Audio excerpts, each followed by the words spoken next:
नमस्कार, मैं हूं बालकृष्ण थरेजा। आप देख रहे हैं डेली लाइव। आइए शुरुआत करते हैं आज के मुख्य समाचारों की। राष्ट्रीय राजपूत करणी सेना के अध्यक्ष सुखदेव सिंह गोगामेडी की निरक्षण हत्या के विरोध में आधा दिन बंद रहे जिला मुख्यालय के बाजार। आईसीआईसीआई बैंक कर्मियों पर खाता धारक के खाते से अनाधिकृत रूप से ट्रांजैक्शन करने का आरोप। खाता धारक अंकित गोयल ने कार्रवाई की मांग को लेकर टाउन थाना में सौंपा परिवाद। शनिवार को होगा शाम अमृत महोत्सव कार्यक्रम के प्रचार प्रसार हेतु रथ को किया गया रवाना। ससुराल पक्ष के लोगों पर मारपीट व गाली गलौज करने का आरोप लगाते हुए एक विवाहिता टाउन थाना के समक्ष बैठी धरने पर। और अब समाचार विस्तार से।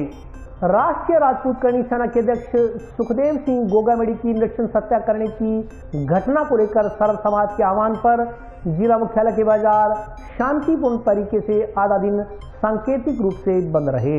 राष्ट्रीय राजपूत करणी सेना के अध्यक्ष सुखदेव सिंह गोगामेडी की नृशंस हत्या करने की घटना को लेकर करणी राजपूत सर्व हितकारिणी समिति सहित सर्व समाज के आह्वान पर दिवंगत आत्मा को श्रद्धांजलि स्वरूप गुरुवार को जंक्शन और टाउन शहर का बाजार शांतिपूर्ण तरीके से आधा दिन सांकेतिक रूप से बंद रहा। बंद में व्यापारिक और सामाजिक संगठनों ने सहयोग देते हुए अपने अपने प्रतिष्ठान बंद रखे। बंद को सफल बनाने के लिए युवाओं की टोलियां सुबह से ही बाजार में पहुंच गई। उन्होंने बाजारों में घूम घूम कर खुली इक्का दुक्का दुकानों को दुकानदारों से आग्रह कर बंद करवाया। टाउन शहर में भाजपा जिलाध्यक्ष देवेंद्र पारिक, पूर्व पालिका अध्यक्ष अमर सिंह राठौड़ आदि ने बाजार बंद करवाया। कानून व्यवस्था बनाए रखने के लिए शहर के चौक चौराहों पर पुलिसकर्मी तैनात रहे। जंक्शन टाउन में सर्व समाज के नागरिकों ने एक स्थान पर एकत्रित होकर सुखदेव सिंह गोगामेडी को श्रद्धांजलि दी। धान मंडी में भी कृषि जिनसों की बोली नहीं हो पाई। इसके अलावा फल सब्जी मंडी भी बंद रही। बंद को निजी शिक्षण संस्था संघ की ओर से समर्थन देने के चलते शहरी क्षेत्र की निजी शिक्षण संस्थाएं भी पूरा दिन बंद रही। जंक्शन में शहीद भगत सिंह चौक पर हुई श्रद्धांजलि सभा में मौजूद सर्व समाज के नागरिकों ने 2 मिनट का मौन धारण कर दिवंगत सुखदेव सिंह गोगामेडी को श्रद्धासुमन अर्पित किए। राजपूत समाज के नागरिकों ने कहा कि सुखदेव सिंह गोगामेडी ने समाज के लिए जो कुछ किया, उनके बलिदान को राजपूत समाज सहित 36 कौम कभी भूल नहीं पाएगी। उन्होंने पुलिस प्रशासन से इस हत्याकांड में संलिप्त सभी आरोपियों को शीघ्र गिरफ्तार कर कानूनी कार्रवाई करने की मांग की। उन्होंने चेतावनी दी कि निश्चित समय में आरोपियों की गिरफ्तारी न होने पर पूरे प्रदेश में आंदोलन को तेज किया जाएगा। वक्ताओं ने कहा कि पुलिस प्रशासन ने आरोपियों की 72 घंटे में गिरफ्तारी की बात कही है। वह 72 घंटे पुलिस प्रशासन के हैं। पुलिस यह करके दिखाए जो उन्होंने कहा है, अन्यथा 73वें घंटे से फिर आंदोलन शुरू हो जाएगा। एक अन्य वक्ता ने कहा कि सुखदेव सिंह गोगामेडी किसी एक समाज विशेष का नहीं थे। वे 36 कौम को साथ लेकर चलते थे, बल्कि मांग के बावजूद पूर्व सरकार की ओर से सुखदेव सिंह गोगामेडी को सुरक्षा न देना बहुत बड़ी चूक है। सुरक्षा देना तो दूर, उनके निजी बॉडीगार्ड से भी चुनाव के समय हथियार ले लिए गए। उन्होंने नई सरकार से शपथ ग्रहण से पहले सुखदेव सिंह गोगामेडी के हत्यारों को सलाखों के पीछे भिजवाने की मांग की है। इस मौके पर भाजपा नेता अमित साहू, आशीष पारिक, विजय सिंह चौहान, भूप सिंह राठौड़, सौरभ सिंह राठौड़, बहादुर सिंह शेखावत, राम कुमार भाट, नारायण नायक, विजय भाट, सौरभ अरोड़ा,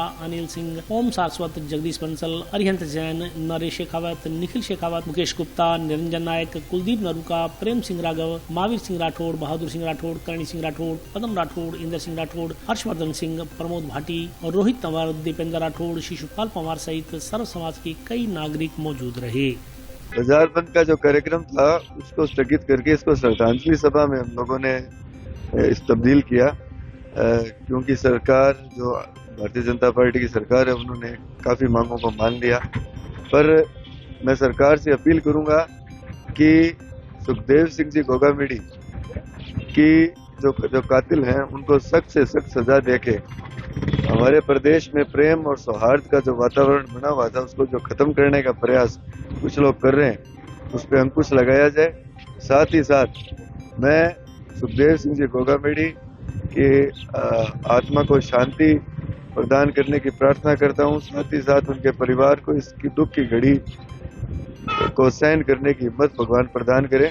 उन्हें मैं उस पुण्य आत्मा को मैं मेरे श्रद्धा सुमन अर्पित करता हूँ। स्वर्गीय सुखदेव सिंह जी की जो निर्मम हत्या हुई है उसके विरोध में कल कलेक्ट्रेट पे प्रदर्शन किया गया था। आदरणीय आईजी साहब को हमने ज्ञापन दिया था और जो हत्यारे हैं या जो भी बड़ी ताकतें इसमें शामिल हैं इस साजिश में, उन्हें अविलंब गिरफ्तार करने की हमने मांग की थी। उसी के विरोध में फलस्वरूप आज हम लोगों ने जो सर्व समाज है उसकी ओर से आज जंक्शन और टाउन मार्केट बंद का आह्वान किया गया था। और हम शुक्रगुजार हैं हमारे व्यापारी साथियों के, हमारे कॉलेज एसोसिएशन के, हमारे स्कूल एसोसिएशन के, कि आपने हमारी बात हमारी रखी, हमारा मान रखा और आपने पूर्णतः अपने जो प्रतिष्ठान है उनको 12 बजे तक आपने बंद रखा है और प्रशासन ने भी हमारा बहुत सहयोग किया है और हम यही उम्मीद करते हैं कि ये भाईचारा हमारा बना रहे। हम थैंकफुल हैं पूरे सर्व समाज का, जिसमें कि जाट बिरादरी है, सिख समाज है, ओबीसी वर्ग है, एससी वर्ग है, सभी ने बढ़ चढ़ के हमें सहयोग किया है। श्री करणी सर्व हितकारिणी समिति द्वारा आज हनुमानगढ़ बंद का आयोजन किया गया था। दादा सुखदेव सिंह जी गोगामेडी की जिस प्रकार से नरसंस और निर्मम हत्या कर दी गई थी, उसके विषय में आज बंद रखा गया था। बंद के बारे में कल शाम से कॉल थी और समस्त व्यापारिक संगठन, व्यापारिक एसोसिएशन और निजी शिक्षण संस्थाओं में और कृषि मंडी, फल अनाज मंडी, सब्जी मंडी, सभी ने बंद को अभूतपूर्व समर्थन दिया। हम हृदय की गहराइयों से उन सभी का हार्दिक आभार व्यक्त करते हैं आपके माध्यम से कि सभी ने इस बंद को सफल बनाने के लिए अपना समर्थन दिया। दादा सुखदेव सिंह जी गोगामेडी का ये बलिदान कभी भी समाज या 36 कौमें कभी भी भुलाएगी नहीं। समाज के लिए जितना उन्होंने किया और जो लोग हत्यारे स्वच्छंद रूप से जो घूम रहे हैं, अब पूरा समाज, हम ये मांग करते हैं कि जिस प्रकार से प्रशासन ने 72 घंटों में गिरफ्तारी का कहा है कि या तो वो 72 घंटों में वो करके दिखाए जो उन्होंने कहा है, नहीं हम वो करके दिखाएंगे जो हमने नहीं कहा है, क्योंकि 72 घंटे प्रशासन के पास में है और 73वें घंटे से फिर हमारा समय शुरू हो जाएगा। पूरे समाज की तरफ से आज जिस प्रकार से समर्थन दिया गया, हम उन सभी का आभार व्यक्त करते हैं। हत्याकांड के विरोध में आज हनुमानगढ़ में और बाजार के सभी बंद का आह्वान किया है। शांतिपूर्ण और अच्छे ढंग से बाजार बंद रहा, जो भी मांगे हैं जयपुर के शीर्ष नेतृत्व ने मांगी है। जो भी अपराधियों को पकड़ने के लिए सरकार कोशिश कर रही है, जो अपराधी है, जो जघन्य हत्याकांड हुआ है, उसकी जांच भी की जानी चाहिए, उसके पीछे कौन है और उन अपराधियों को पकड़ना चाहिए। आज सर्व समाज की तरफ से पूरे हनुमानगढ़ का जो मुख्य बाजार है वो बंद है। सभी व्यापारी साथियों का बड़ा सहयोग मिला है और वो सहयोग इसलिए मिला है क्योंकि आम जनता जो है वो इस प्रकार की घटनाओं से बहुत ही दुखी है। एक व्यक्ति घर में अपने आराम से अपने परिवार के साथ रह रहा था और एक सहयोग के नाम पर कुछ अपराधी तत्व किस्म के लोग आते हैं और उनकी निर्मम हत्या करके चले जाते हैं। सुखदेव सिंह गोगामेडी जो हमेशा सर्व समाज के लिए, उनके हक हकूक के लिए जो हमेशा आगे रहने वाला व्यक्ति था और उनकी इस तरह से निर्मम हत्या करना, मैं कहता हूं इससे बड़ा दुर्भाग्य नहीं हो सकता। और इसमें सबसे ज्यादा दुर्भाग्य की बात यह है कि जब पंजाब सरकार ने और विभिन्न सुरक्षा एजेंसियों ने, गत सरकार के जो मुखिया थे गहलोत साहब और वो गृह मंत्री भी थे, और जब उनके पास सारी सूचना थी कि सुखदेव सिंह गोगामेडी की हत्या की जा सकती है, और सुखदेव सिंह गोगामेडी ने भी व्यक्तिगत रूप से बहुत बार सरकार से अपनी सुरक्षा की मांग करी थी। उन्होंने बार बार निवेदन किया था सरकार से कि मेरी जान को खतरा है, लेकिन सरकार ने इस पर कोई ध्यान नहीं दिया और एक दुर्भाग्यजनक रूप से उनकी हत्या हो गई। तो निश्चित रूप से अब जो भी जांच एजेंसियां, एनआईए से मांग है जांच करें, समझौता वार्ता भी चल रही है, तो मेरी तो सरकार से मांग है कि उनको सुरक्षा नहीं देने में जिन अधिकारियों ने कोताही बरती उनके ऊपर भी कार्रवाई हो और ऐसे जो आपराधिक तत्व हैं उनको सख्त से सख्त सजा मिले ताकि समाज में एक अच्छा संदेश जाए। नगर परिषद में ठेकेदारी का कार्य करने वाले अंकित गोयल नामक व्यक्ति ने आईसीआईसीआई बैंक अधिकारियों पर अनाधिकृत रूप से उसके खाते से राशि निकालने का आरोप लगाते हुए गुरुवार को टाउन पुलिस थाना में परिवाद पेश कर मुकदमा दर्ज करने की मांग की है। आईसीआईसीआई बैंक के कर्मचारियों ने एचडीएफसी बैंक के खाताधारक के खाते में सुबह जमा करवाई करीब 1.5 करोड़ रुपए की राशि शाम को वापस निकाल ली। राशि वापस निकालने से पहले आईसीआई बैंक कर्मचारियों की ओर से एचडीएफसी बैंक के उक्त खाताधारक को सूचना नहीं दी गई। इस पर नगर परिषद में ठेकेदारी का काम करने वाले उक्त शख्स ने अनाधिकृत रूप से उसके खाते से राशि निकालने का आरोप लगाते हुए गुरुवार को टाउन पुलिस थाना में परिवाद पेश कर बैंक कर्मचारियों के खिलाफ मुकदमा दर्ज करने की मांग की। अंकित गोयल पुत्र हरवंशलाल अग्रवाल निवासी जंक्शन ने बताया कि वह नगर परिषद में ठेकेदारी का काम करता है। 1 दिसंबर को उसे नगर परिषद से 1,48,08,39 रुपए की राशि का चेक प्राप्त हुआ। उसने उक्त चेक HDFC बैंक शाखा हनुमानगढ़ जंक्शन में जमा करवा दिया। 6 दिसंबर की सुबह 11 बजे उक्त राशि उसके खाता में जमा हो गई। उसके बाद उसकी ओर से अपनी बैंक की बैलेंस शीट चेक करने पर पता चला कि उसके खाता से उक्त राशि शाम को करीब 5 बजे वापस काट ली गई है। उसने इस संदर्भ में बैंक शाखा में पता किया तो पता चला कि ICICI बैंक की ओर से उक्त राशि वापस निकाल ली गई है। इस पर उसने ICICI बैंक शाखा हनुमानगढ़ टाउन में पता किया। उन्होंने कहा कि उन्हें बैंक में राशि की आवश्यकता होने के कारण उसके खाता से राशि निकाल ली है। गोयल के अनुसार उसकी ओर से चेक आदि पर कोई हस्ताक्षर नहीं किए गए जिससे उसके खाते से राशि निकाली जा सके। ICICI बैंक के अधिकारियों की ओर से अनाधिकृत रूप से उसके खाता से राशि निकाली गई है। अंकित गोयल ने ICICI बैंक के कर्मचारियों के खिलाफ मुकदमा दर्ज कर कानूनी कार्रवाई करने की मांग की है। मेरे को नगर परिषद हनुमानगढ़ द्वारा एक काम के प्रति भुगतान दिया गया था, जिसको मैंने ICICI बैंक का चेक था उसे क्लियरिंग में लगाया था। उसकी अमाउंट मेरे खाते में कल सुबह तक आ चुकी थी। उसके बाद बैंक द्वारा शाम को मेरे खाते से पैसे काट लिए गए मेरे से बिना पूछे, बिना किसी एप्लीकेशन के। और जब अब बैंक से संपर्क किया गया तो मैनेजर का कहना था कि हमें अब पैसे की आवश्यकता थी, इसलिए हमने पैसा आपके अकाउंट से काट लिया। जब मेरे द्वारा पूछा गया कि आपने किसकी अनुमति से काटा है तो उनके पास कोई उचित जवाब नहीं था और उनका बार बार कहना है कि आप हमारे बैंक में या हमारी ब्रांच में आप हमें लिमिट दीजिए, हमसे खाता खुलाइए, हमसे बिजनेस कीजिए, हमने तो इसलिए आपको बुलाया है। तो ये कोई इनका बुलाने का तरीका नहीं है और ये बार बार हम पर दबाव बनाते रहे और आज मेरे साथ हुआ है, कल किसी और के साथ भी हो सकता है। इस तरह से किसी के भी खाते से पैसे निकाल लेना ये एक बहुत बड़ा फ्रॉड है, ये गलत है और इसके खिलाफ कार्रवाई करने के लिए मैं आज हनुमानगढ़ टाउन थाने में आया हूँ।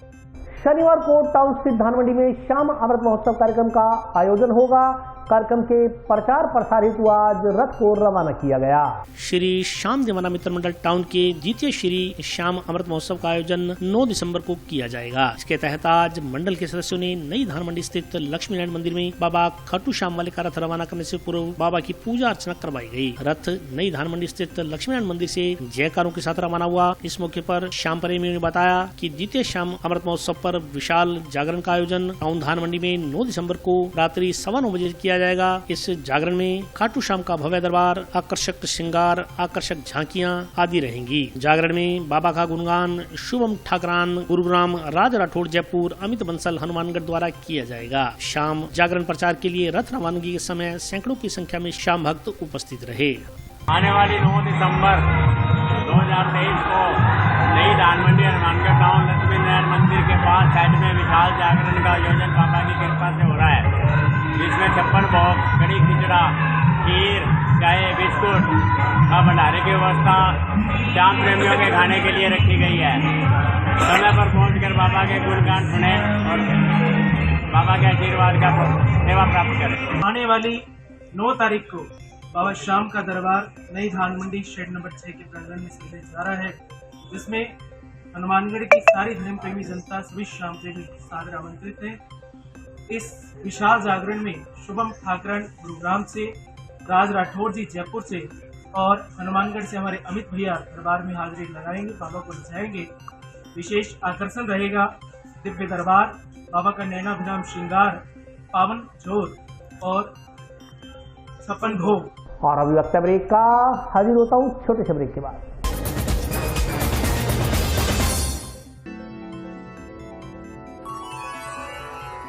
यूं तो कई बार मुझे हंसते देखा है, पर ये हंसी कुछ और है। ये गहना मुझ पर जचता है,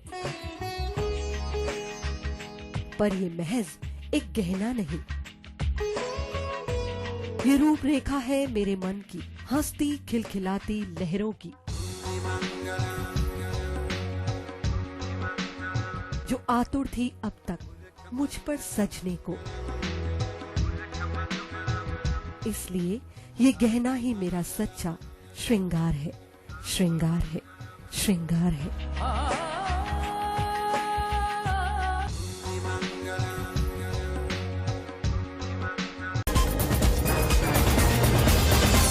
ब्रेक के बाद स्वागत है। आइए नजर डालते हैं अगले समाचार पर। ताज वर्ल्ड अपनी दुनिया नामक एनजीओ द्वारा रविवार को जंक्शन स्थित राजीव गांधी स्टेडियम में पंजाबी गायक का निःशुल्क शो आयोजित करवाया जाएगा। ताज वर्ल्ड अपनी दुनिया के संस्थापक हंसदीप चौधरी ने आज प्रेस कॉन्फ्रेंस के जरिए बताया कि वह गृह कलेश के चलते समय नशा रूपी दलदल में फंस चुके थे। गलत संगत पे पड़ने के कारण परिवार से भी टूट चुके थे, लेकिन उन्होंने मात्र अपनी इच्छा शक्ति से नशे को छोड़ दिया और अब नशा करने वालों को नशा छुड़वाने व उन्हें वापस अपनी दुनिया में लाने का बीड़ा उठा चुके हैं। वे मोटिवेशनल सेमिनार में शामिल होने वाले युवाओं को खुद व अन्य का उदाहरण देते हैं। उन्होंने बताया कि नशा करने वाले लोगों को नशा छोड़ने के लिए प्रेरित करने के उद्देश्य से 10 दिसंबर को जिला मुख्यालय पर स्थित राजीव गांधी स्टेडियम में मोटिवेशनल सेमिनार का आयोजन करवाया जा रहा है। सेमिनार में उसका मोटिवेशनल स्पीच होगा। इसके बाद पंजाबी सिंगर आरनेट का लाइव शो होगा। उन्होंने कहा कि इसमें कोई भी व्यक्ति हिस्सा ले सकता है और वह भी निःशुल्क रूप से। उन्होंने कहा कि कोई भी व्यक्ति अगर नशा छोड़ने का इच्छुक है तो वह उन्हें प्रेरित करते हैं तथा नशा छुड़वाने का काम करते हैं। 10 दिसंबर रविवार को आरनेट Punjabi singer, Punjabi youth icon, युवाओं के आइडियल हैं जो जिनके गाने सिद्धू मूसेवाले के बाद अगर कोई हिट सिंगर है तो वो आरनेट है, सभी जानते हैं। क्योंकि सिद्धू का गांव मानसा था, मूसेवाला और उसका धर्मपुरा था, आपस में भाईचारा था। तो आरनेट जी इस समय बहुत बड़े सिंगर हैं। तो मैंने सारा खर्च उठा के उनको इसलिए यहाँ बुलाया कि मैं अकेला पहले ताज वर्ल्ड अपनी दुनिया एनजीओ चलाता था, जिसमें मैं दवाई दिलाता था। कोई भी इंसान नशा छोड़ना चाहे उसको फ्री ऑफ कॉस्ट हम दवाई दिलाते थे और उसका नाम उजागर नहीं करते थे, सिर्फ आधार कार्ड लेते थे और मेरा आधार कार्ड लगा के दवाई दिला देते थे, साइन करवा के कि कोई दिक्कत हो तो हमारी जिम्मेदारी नहीं है। दूसरी मेरी सेवा थी कि झुग्गी झोपड़ियों में अगर बेटी का जन्म होता है तो 5100 रुपये नगद प्लस 1 महीने तक 1 किलो दूध, आधा किलो दही और हफ्ते का 1 किलो ये फिक्स रहता था। अब जब मेरी टीम बन जाएगी, अकेले से आज ताज वर्ल्ड अपनी दुनिया में सिर्फ संस्थापक या जो भी बोलो वो मैं खुद ही हूँ। मैंने ये नाम क्यों रखा ताज वर्ल्ड, सिरका ताज वर्ल्ड दुनिया, अपनी दुनिया, ये हम सब की दुनिया, उनको वापस अपनी दुनिया में लेके आए। मैं इस दलदल में फंस चुका था, तब इस दलदल से बाहर आके मैंने ये कदम उठाया। कोई भी इंसान किसी चीज को फेस करता है ना, तब उसको उसका रियलाइज होता है कि ये क्या है। मैं वहां से फंस के मेरे को कोई मोटिवेशनल सेमिनार नहीं मिला, कोई गाइडेंस नहीं मिला। ओपी सोलंकी जी मिले, हौसला किया, दिल से टूटा हुआ था, पारिवारिक टूटा हुआ था, तो गलत संगत में ऑटोमेटिक पड़ गया। मैंने कोई ऐसा वैसा चिट्टा पिट्टा कुछ नहीं किया, सिर्फ ओपीएम का, वो भी गृह कलेश के कारण, लेकिन मैंने वो भी छोड़ दिया। तो डॉक्टर साहब ने कहा आपकी विल पावर बहुत स्ट्रॉन्ग है। तो मैंने एक दिन एक चीज सोची, मैं ऐसे बैठा था, मैंने कहा डॉक्टर साहब मैं ऐसे करना चाहता हूँ कि आपकी सैलरी कितनी? मैंने कहा 31,000। यार 31,000 में से आप 12-13 हज़ार रुपये तो इधर ही लगा रहे हो, फिर घर कैसे चला रहे हो? मैं पापा की पेंशन है। अच्छा चलो देख लो, मैं फीस कंसेशन कर दूंगा, दवाई भी कर दूंगा, और झुग्गी झोंपड़ी वाला जो है वो मैं 5100 दे ही रहा हूँ। अगर 2 का हुआ है, मेरे से बस पड़ रहा तो मैं 1 का तो पक्का करता हूँ। अब जब टीम बिल्ड हो जाएगी तो हम मिलके ताज वर्ल्ड अपनी दुनिया 100 से 1000 की हेल्प करेंगे, 1000 से लाख की। आज एक बहन के घर कर रहे हैं, फिर 100 बहनों के घर करेंगे। फिर तीसरा जिम्मा मैं उनकी शादी और पढ़ाई का भी उठाऊंगा कि उनकी पढ़ाई लिखाई बढ़िया स्कूल में और शादी तक का खर्चा हम उठाएं। ये टीम बिल्ड करना चाहता हूं मैं, और ताज वर्ल्ड जी को सुनने सभी आएंगे। मैं आपको विश्वास दिलाता हूं कि सिर्फ हनुमानगढ़ से नहीं, राजस्थान के कोने कोने से आरनेट जी को सुनने आएंगे। मेरा मोटिवेशनल सेमिनार होगा, जो नशा छोड़ते हैं उनको हर हफ्ते मैं काउंसलिंग करता हूं और मोटिवेट करता हूं। खुद का एग्जाम्पल देता हूं, दूसरों का देता हूं। जैसे संजू मूवी आई थी संजय दत्त की, डाकवाना मुंडा 2 आई थी, बढ़िया एग्जाम्पल दे के उनको मोटिवेट करता हूँ और वो छोड़ देते हैं। उसी टाइम मेरा सेमिनार हो जाएगा वहाँ पे और उनका लाइव शो हो जाएगा, और जो गैदरिंग होगी वो शपथ लेके जाएगी, अपनी 2 फोटो और आधार कार्ड लेके आएगी। उनको हम पद देंगे कि आप हमारे मेंबर हो, कहीं भी कोई भी दिक्कत है आप हमें बताओ, अपने इकट्ठे होंगे। आज 100 मेंबर भी अगर हो गए और 1 लाख रुपया लग रहा है, क्या 1 लाख रुपए में कितना बनती है? 1000 रुपये ही आया, 1000 करके लाख रुपए हो गया, अगले का तो फायदा हो गया। इस चीज के लिए मैं बुला रहा हूँ, और ये खर्चा मैंने खुद ने क्यों वहन किया, फ्री एंट्री क्यों की? क्योंकि मैं मेरे हनुमानगढ़ के लिए, मेरे जिले के लिए, मेरे राजस्थान स्टेट के लिए, मेरे हिंदुस्तान देश के लिए, मेरे इस राष्ट्र प्रेम के लिए मैं कुछ करना चाहता हूँ। मेरा हमेशा से मोटिव रहा है कि मैं मेरे देश के लिए, मेरी देश की मिट्टी के लिए कुछ करूं।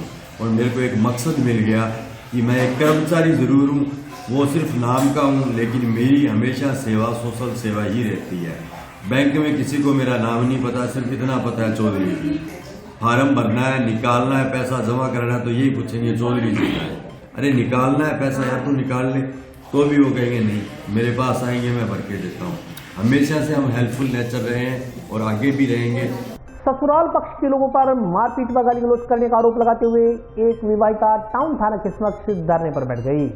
एक विवाहिता गुरुवार को अपने मासूम बच्चे के साथ टाउन पुलिस थाना के बाहर धरने पर बैठ गई। विवाहिता ने आरोप लगाया कि उसके ससुराल पक्ष के लोग उससे मारपीट करते हैं, लेकिन शिकायत करने के बावजूद पुलिस ने सुनवाई नहीं की। धरने पर बैठी विवाहिता ने बताया कि उसकी शादी 11 साल पहले हुई थी, उनका घरेलू विवाद चल रहा है, इसके चलते ससुराल पक्ष के लोग उसे तंग परेशान कर रहे हैं। वह अपने ससुराल पक्ष के लोगों से अलग घर में रहती है। कई बार पंचायतें भी हो चुकी हैं, लेकिन हर बार ससुराल पक्ष के लोग पंचायत के लोगों का कहना नहीं मानते। पुलिस की ओर से भी 2 बार पाबंद किया जा चुका है। कोर्ट में तलाक का मुकदमा विचाराधीन है। उसके पति की ओर से तलाक देने के लिए सहमति दे दी गई है, फिर भी उसे तंग परेशान किया जा रहा है। वे अपने घर से बाहर नहीं निकल सकती। बुधवार रात को ससुराल पक्ष के लोगों ने उसके साथ मारपीट की, गालियां निकाली, जान से मारने की धमकी दी। उसने 100 नंबर के अलावा टाउन पुलिस थाने के लैंडलाइन नंबर पर सूचना दी, लेकिन पुलिस ने उसकी कोई मदद नहीं की। उसने आरोप लगाया कि गुरुवार सुबह भी उसके पति वगैरह ने उससे मारपीट की और गाली गलौज की। विवाहिता के अनुसार ससुराल पक्ष के लोग चाहते हैं कि वे सारा हिस्सा खुद ले लें, वे अपने हिस्से का उनसे कुछ न मांगे। तलाक भी देना चाहते हैं, लेकिन हिस्से में कुछ नहीं देना चाहते। विवाहिता ने पुलिस प्रशासन से न्याय दिलाने की गुहार लगाई है।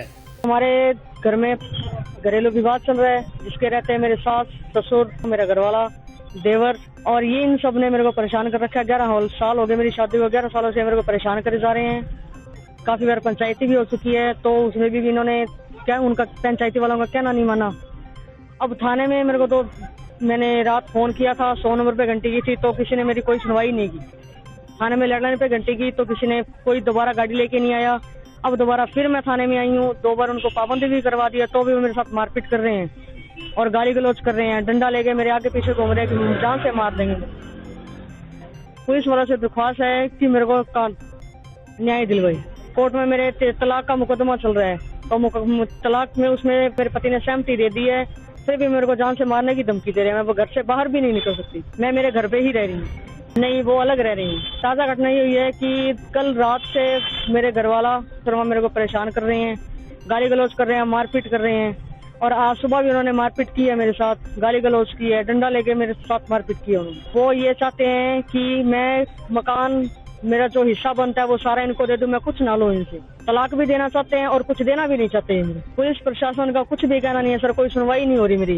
इन्होंने मेरे को कुछ भी नहीं कहा, मैंने बहुत फोन किए इनको, ये मेरी कोई सुनवाई नहीं कर रही। हाँ, मेरे को न्याय चाहिए सर, तो न्याय नहीं मिलेगा तो मैं धरना देके बैठूंगी, मेरे बच्चों को लेके दोनों। राजस्थान सामाजिक सेवा मंच द्वारा राजस्थान विधानसभा का चुनाव लड़ चुके दिव्यांग कानाराम जिनागल का आज स्वागत किया गया। राजस्थान सामाजिक सेवा मंच की ओर से विधानसभा चुनाव में निर्दलीय प्रत्याशी के रूप में भाग्य आजमाने वाले कानाराम जिनागल के स्वागत में कार्यक्रम आयोजित किया गया। कार्यक्रम में मंच पदाधिकारी की ओर से माल्यार्पण कर जिनागल का सम्मान किया गया। मंच के पदाधिकारियों के अनुसार उनका मंच सामाजिक सेवा मंच है, जो हनुमानगढ़ में हर व्यक्ति, हर समाज, पशु पक्षी, पेड़ों की रक्षा, बच्चों की शिक्षा, विधवा की पेंशन शुरू करवाने सहित अन्य सामाजिक कार्य करवा रहा है। इसी क्रम में कानाराम जिनागल का सम्मान किया गया है। कानाराम जिनागल ने सम्मान के लिए मंच सदस्यों का आभार जताया। हमारा मंच जो है सामाजिक सेवा मंच है, जो कि लगातार हनुमानगढ़ में हर व्यक्ति, हर समाज, पशु पक्षी, पेड़ों की रक्षा, बच्चियों की पढ़ाना लिखाना, विधवाओं की पेंशनें बंधवाना, सभी कार्य जो है सामाजिक लेके सभी कार्य कर रही। आज कार्यक्रम जो है कानाराम जी का जो संगठन है, इनको हम जो है आज बधाई देने के हिसाब से हमने सामाजिक मंच की तरफ से रखा है प्रोग्राम। आज हमारा प्रोग्राम राजस्थान सामाजिक सेवा मंच द्वारा एक स्वागत कार्यक्रम रखा गया, और हमने भी ये कार्यक्रम रखा और जनता का आभार करने के लिए जो भी मेरा अप्रत्यक्ष प्रत्यक्ष रूप ने मेरी मदद की है तन और मन धन से, उनका हम लोग बहुत बहुत आभारी हैं। और राजस्थान सामाजिक सेवा मंच का भी आभारी है प्रेम जी, जो इसके राष्ट्रीय अध्यक्ष है और अभी अच्छा कार्य कर रही है, और हमें भी अच्छा सहयोग दिया इसने, इसके लिए हमें इसके बहुत बहुत धन्यवाद देते हैं। और हम लोगों को मान सम्मान और इज्जत दी है और विकलांगों को इज्जत से जीने के लिए इसने प्रेरणा दी है। आगे आज से हमारा 2023 मिशन है वो समाप्त होने जा रहा है और आगे जो हमारा 2024 मिशन शुरू होने जा रहा है, इसमें हम लोग श्री गंगानगर लोकसभा विधानसभा क्षेत्र से अब से ही तैयारी शुरू करने जा रहे हैं। जी, यह तो मेरा पहला ही कह रहा था, मैं सड़कों पर रहूंगा और जिस तरह पहला आंदोलन करता था इसी तरह समाज की विकलांगों की नहीं, पीड़ित मानवता की हम मानवतावादी जाना चाहते हैं और यही संदेश हम लोकतंत्र के लिए चुनाव मैंने लड़ा था, यही संदेश लेने के लिए आगे मैं इसी भागीदारी निभाने के लिए आया हूँ। आगे हमारा रणनीति है जो लोकसभा चुनाव की रणनीति रहेगी और जब जस्ट ये सरकार नहीं बनेगी इसमें हम हमारी नई मांगे विकलांगों और जो पीड़ित लोग हैं उनकी हम बात सरकार तक पहुंचाएंगे और आंदोलन करेंगे। उसमें मुद्दे रहेंगे विकलांगों की पेंशन है और विकलांगों को लिए रोजगार है, मेन रोजगार की बात है। अगर प्रत्येक विकलांग को रोज मिल जाए तो किसी प्रकार की किसी देखने की जरूरत नहीं पड़ती। और अभी एक डिसेबल कमीशन और बढ़ता है हमारा, हम सरकार से ये भी मांग करेंगे अब नया बनेगा डिसेबल कमीशन, अगर हमारा नहीं बनाया तो हम भी इसके खिलाफ भी आंदोलन करेंगे। हमारा विकलांग ही डिसेबल कमीशन बनना चाहिए नई सरकार में। और आज के लिए बस इतना ही, कल फिर हाजिर होता हूं नए समाचारों के साथ, तब तक के लिए नमस्कार।